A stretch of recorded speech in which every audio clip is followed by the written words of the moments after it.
Hi, and welcome to week 9 of our series for everyone, the book of Luke. This is 9 weeks, right? Like the whole summer we've been spending and working. We got one more week that we're going to be working in the book of Luke. And we hope that this will help you see the book of Luke in a different way, or the gospel of Luke in a different way.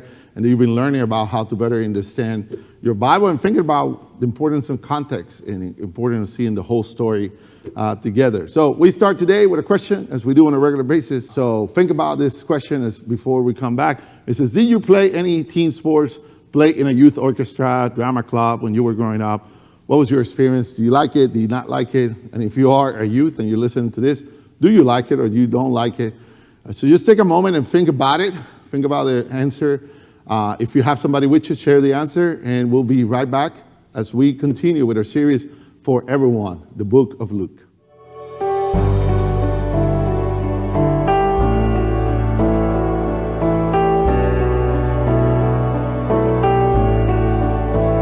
Sports can be a beautiful thing. It can be a great component in the life of a young person. They can teach you you can learn how to work with other people. You can learn about hard work and what it takes to commit to something. And you can learn about working together to a common goal. So who could possibly disagree with this, and what could possibly go wrong with sports? Well, the problem is that there's youth sports, and usually that would be like YMCA or some other kind of sports organization that is local, and it's just the teams that show up in one venue, and they kind of play in one location is the ones who can go there. So you pay about $50, $60, maybe even $80 or $100 to be able to play. The coaches are volunteers that are kind of helping with the event. And then there is something called youth travel teams. And when it comes to youth travel, then you are in a whole different reality than before. And there could be great things about it, but the problem is that when you get into a youth travel team, now you have to pay to play without a guarantee of playing time. So you could pay thousands of dollars for your child to be able to play, and there's no guarantee that they're going to play. You got to pay for uniforms. You got to pay for equipment. You got to pay for one-on-one training if you want your kid to do better and be able to get that scholarship that you're so focusing on. You got to pay for membership in organizations such as AAU, right? You got to pay to be able to be part of the organization. Otherwise, you cannot play in tournaments. This is beyond what you pay the club that you're a part of, right? You got to pay that in order to be a part of those organizations, so that you have a membership so that you can play in it. And then you got to pay to be able to see your own child play, right? So you already pay for him to be a member of the team, but then you're going to go see them play. And when you go see them play, then they charge you a ticket, like you're going to watch the Orlando Magic or something, right? And those tickets, depending on the weekend and how many games are there and so on and so forth, it could be anywhere between $30 to $40 a day, and anywhere between $65 to $80 for the weekend, right? So again, I want to emphasize this. I'm paying to see my child play in the tournament that I pay for by having them be a member. And then on top of that is the ultimate kicker. They make you pay to stay in a hotel. If you're traveling out, they make you pay in the hotels that they have an agreement with. And if you don't stay in those hotels, your child cannot play in the tournament. So, I mean, it is incredible. According to the USA Today, the newspaper USA Today, the average family that participates in travel sport pay upwards of $5,700 a year per child to be able to play travel sports. And then there's the parents, right? Then the parents think that all their kids are going to be superstars. And they're like, think that every kid, there's no more, hey, play so you can get along with this person, so you know how to lose together. So you're playing so that you can get a scholarship. You're playing so that you can be the best. You're playing so you can make it to the NBA or to MLB or to the MLS or to play for Chelsea. I don't know, like to play and play and play, right? How do we go from the concept of little kids being able to play together and learning basic values to this machine of sports that is taking place, of which, by the way, Osceola County is #1 in worldwide when it comes to the sports of youth travel business. I don't know if you know this, but thousands of teams come to Orange County and to Osceola County to play and to be a part of tournaments that take place here. So I must believe that this is the same feeling that Jesus is having at the time when he walks into the temple courts and he sees this reality that is taking place and went to what the temple was intended to be and to what the temple actually was. Before we do that, we definitely want to be able to give you some context so you know what we're talking about.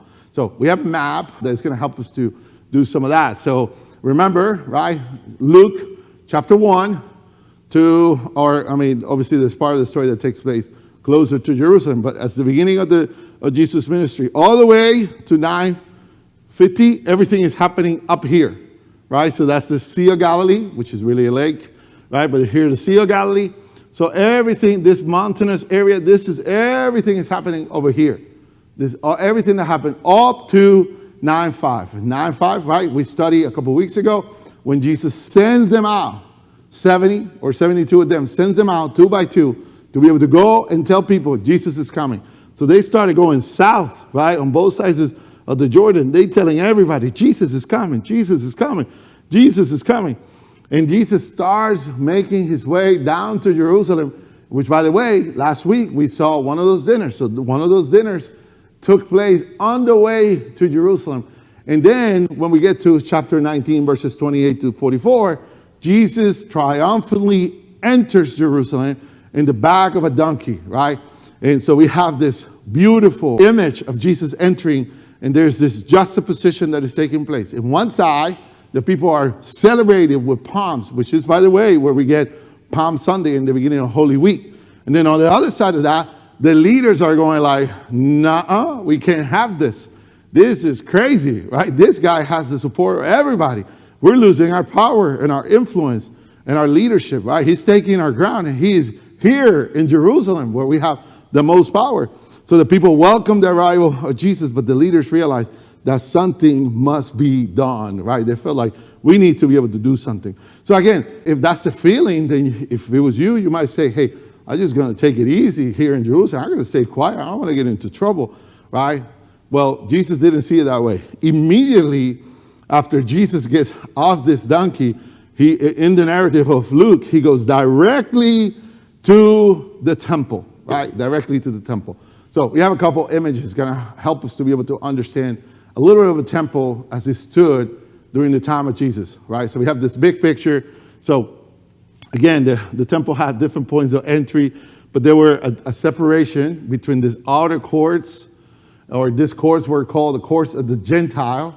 And then inside the temple, there will be other courts that were inside, in the inside part of the temple. But all of this area would be the Gentile court, and it will be where most of the people went. So you got to keep in mind, right, that this diaspora, kind of like what is happening that we see today, right? There is Irish families, but they've never been to Ireland, right? There's Puerto Rican families, but some of those don't have a connection, right? But they live in the diaspora, right? So we have people who live in the diaspora outside, right? They were Jewish and followed Jewish custom, but they were outside of Jerusalem or outside of Israel. And some of them have married other people, right, that were not Jewish. So they will come to celebrate the feasts, the different feasts that took place. But for example, right, many of them couldn't go any further than the Gentile courts. People from all over the world came, and they were staying in the outside courts. Now, we have a quick view of the kind of the inside of this building here. So if we look in that building from up, right, looking down at it, again, here it says court of the Gentiles, but this was much bigger than what is represented in this picture, right? So this is just a quick representation.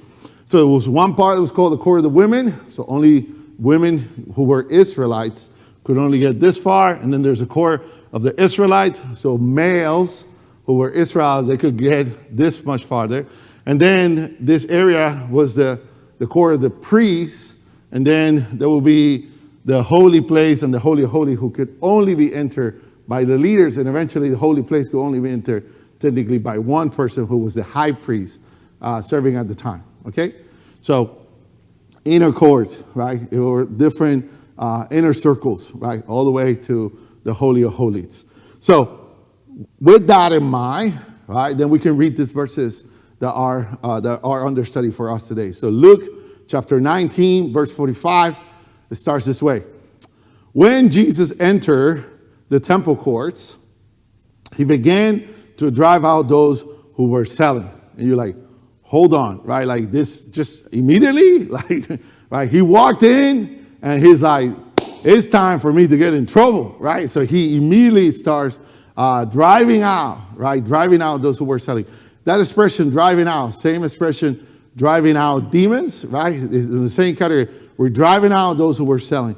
Why is this such a big deal? Why would Jesus react in such a way in this moment? Well, two big concepts were important for us to be able to understand. One was money exchange. So because people were coming from all over the Mediterranean world, right, they were returning home, and then some of them were returning with their spouses who were not Jewish. They're coming back to the feast. They're visiting the temple. They want to be able to commune with God. But they're bringing their coin, right, from where they came from. And they're having to change it for the coin that was valid in Israel at the time so that they could give offering to God, right? They want to give offering to God, right? Or they want to buy animals so that they can make sacrifice to God. And there were people who were taking advantage of that situation, right? I mean, just like, right, you have a captive audience. So just like they charged me a whole bunch of money to see my child, even though I'm paying for everything that put him in that turn. Okay, let me calm down. All right, clearly I have some issues with that.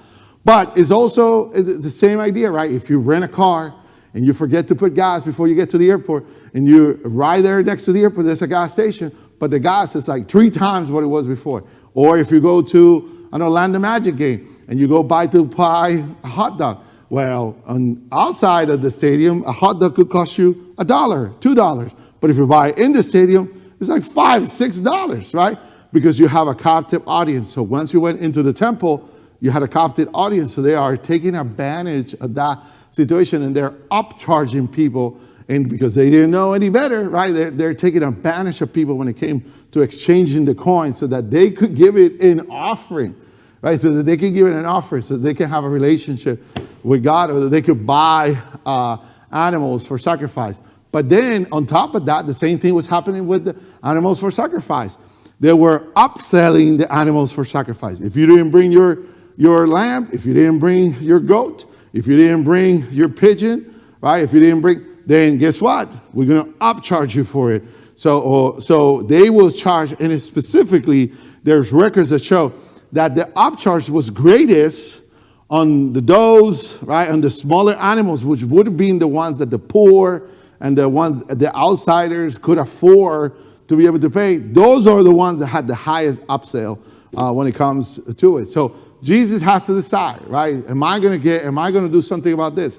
And with that in mind, we have to think about, right? There's good trouble and there's bad trouble. Bad trouble is when you don't pay a ticket, right? When you forget to pay a ticket, or when you say something that was wrong and you know what's wrong, or you yell at your boss and you got fired. Well, that's not good trouble. That's bad trouble, right? You got in trouble because you were a knucklehead, right? And that's why you got in trouble. But there's a concept of good trouble, right? And it was coined by John Lewis, right? This beautiful concept of good trouble. And the basic idea is that there are things that are worth getting in trouble for.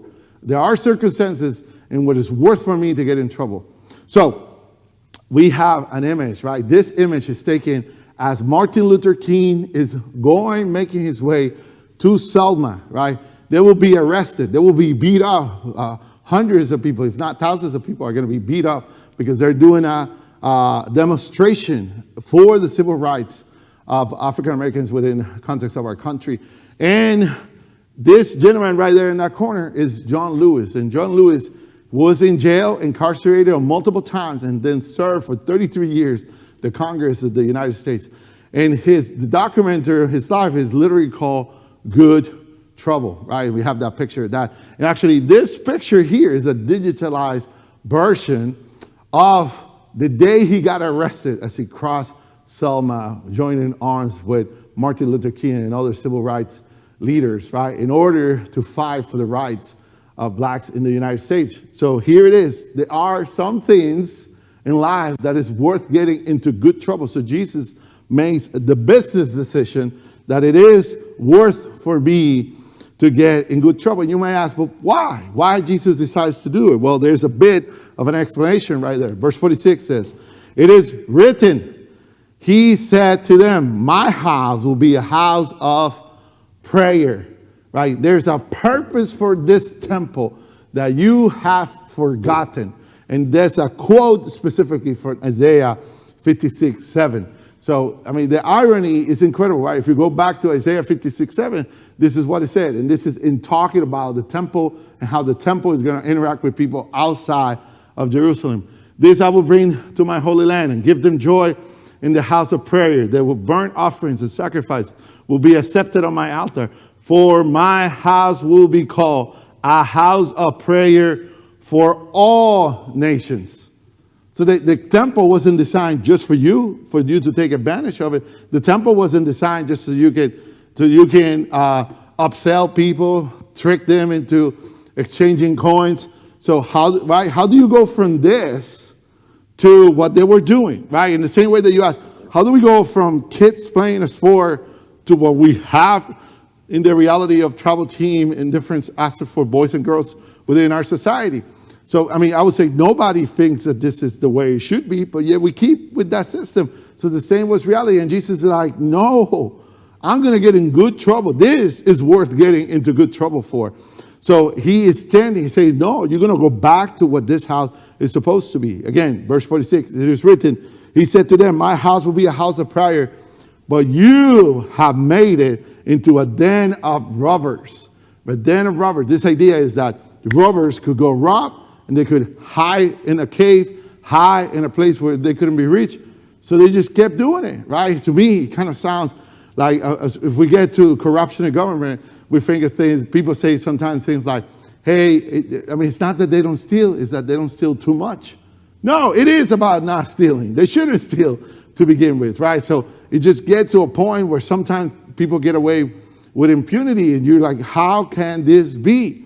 So Jeremiah 7:11, this is a direct quote or reference to it. So Jesus is referring to this idea. And again, it was the idea that people were going to the temple, but they just go into the temple doing business. They're going to the temple doing other things, but they're not changing their heart. They're not connecting with God. They're not making a house of prayer. So Jeremiah 7:11 says this, has this house which bears my name become a den of robbers to you? Right? But I have been watching, declares the Lord. So the Lord is watching, right? You have taken, just because you are looking at this and not reacting and just allowing people to get away with impunity doesn't mean that I'm not watching and I'm not going to do anything about it. So Jesus starts to drive them out, get them out of there. And verse 47 continues, it says, every day he was teaching at the temple. Why is this so important? Because Jesus is returning the temple to what the temple is supposed to be, a place where people could come and commune with God, learn about the Bible, learn about God and their relationship with God. Every day he was teaching at the temple, but the chief priests, the teachers of the law, the leaders among the people were trying to kill him. And you're like, well, why do they want to kill him? Well, they want to kill him, right?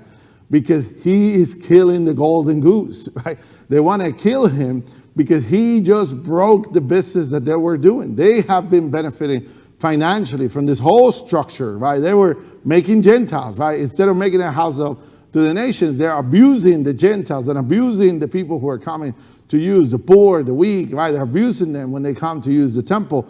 So they hated it, right? This guy is going to take our business down. How are we going to make it from this? We got to get rid of him, right? We got to kill him, right? We got to literally kill him, right? So this also explains further why Jesus died under the circumstances that Jesus died. Verse 48 says, yet they could not find any way to do it because all the people hung on his words.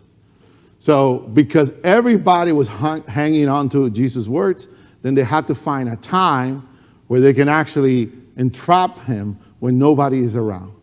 That's the reason why Jesus gets arrested in the middle of the night in a private place, revealed by Judas, then gets trial throughout all the night, and first thing in the morning It goes to Pontius Pilate and then brought the people who were there to be able to move on with the crucifixion. And Jesus dies in the afternoon. So this is the reason, right? This is the reason they did things the way they did, right? But Jesus still was willing to fight for what he thought was right. So let me ask you this, as a church, as a follower of God, as a follower of Christ, as a Christian, as a Jesus follower, will you be willing to get into good trouble for the sake of the gospel? I'm not talking about bad trouble, right? Don't be a knucklehead. Don't get into bad trouble. But there are times where not only is it something that you should do, it's something you're expected to do if you're a Christian. There are times that we got to be willing. So will you be willing to get into good trouble for the sake of the gospel? Let's pray. Dear God, we come before your presence, Lord, and Lord, help us to truly understand who you are, to understand the essence of your message, Lord, and that we will have the courage to get into good trouble for the sake of your kingdom, Lord. In the name of Jesus, we ask you this. Amen.